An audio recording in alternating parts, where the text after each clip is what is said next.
Hindi lahat ng sugat sa pamilya ay nakikita. Minsan, magkakasama kayo sa bahay, pero ang layo na ng puso. At kahit gusto mong maging perfect bilang nanay o anak, ang layo pa rin. Yan ang aming devotion kanina sa Magkape. Nasa Deuteronomy chapter 19 na po kami.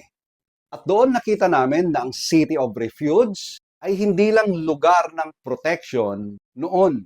Larawan to ni Jesus Christ para sa mga sugatan, guilty at pagod na sa pamilya.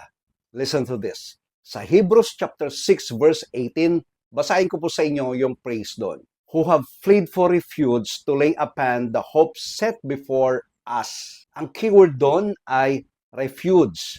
Ang Greek word na ginamit sa refuge dito ay katafuego, meaning to flee safety.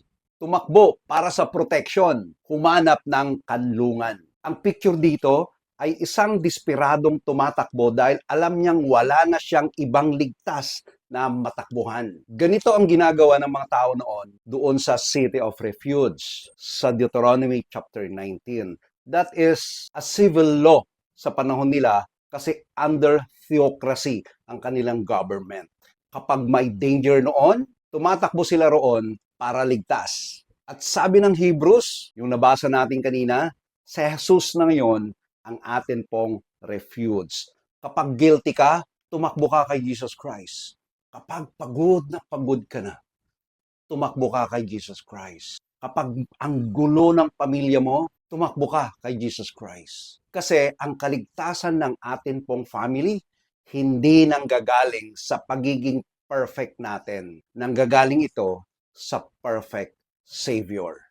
Hindi man perfect ang tahanan mo, mahal pa rin kayo ng atin pong Panginoon. Hindi man perfect ang family mo, may grace pa rin si Jesus Christ sa inyo. Kahit ilang beses tayong bumagsak, bukas pa rin ang refuge natin kay Kristo.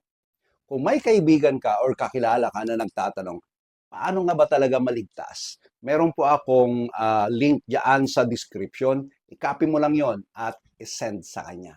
Again, ako si Pastor Wes na laging nagsasabing, be an inspiration at solution po. Ingat po kayo. God bless everyone. Bye.